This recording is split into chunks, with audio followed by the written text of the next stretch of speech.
This butcher shop offers a taste of Ukraine. Yeah, fresh kobas. Just made now.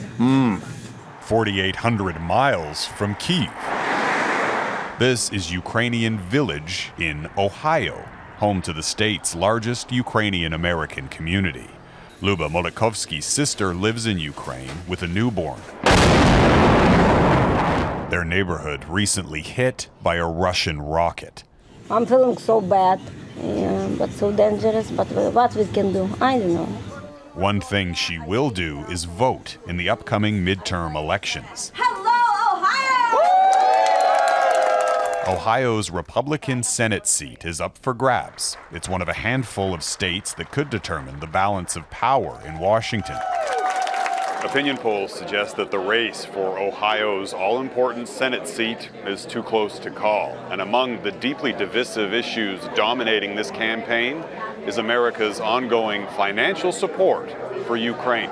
Let's talk about the stakes of this election. Ohio's Republican candidate has said the U.S. should stop spending tax dollars supporting Ukraine.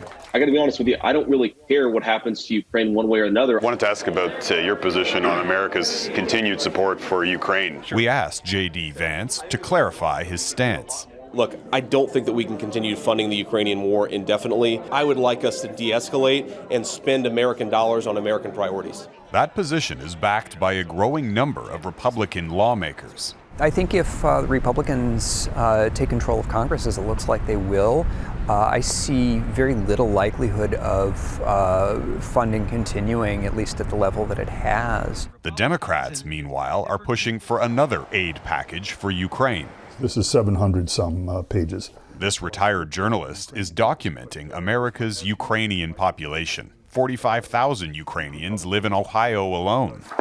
Many, including himself, are longtime Republicans, now preparing to vote Democrat. They never voted for Democrats, but they see that they must in this case because Ukraine's very survival is at stake. We've had tremendous support. A group representing Ohio's Ukrainians believes members of the state's large Eastern European diaspora will also be voting Democrat. The Baltic republics, the Estonians, the Latvians, the Lithuanians, with the Poles, the Jewish community, there's a force multiplier. So we have many, many allies in the community. I mean, let's face it, Ukraine is fighting on because the Western world's providing the aid and economic support.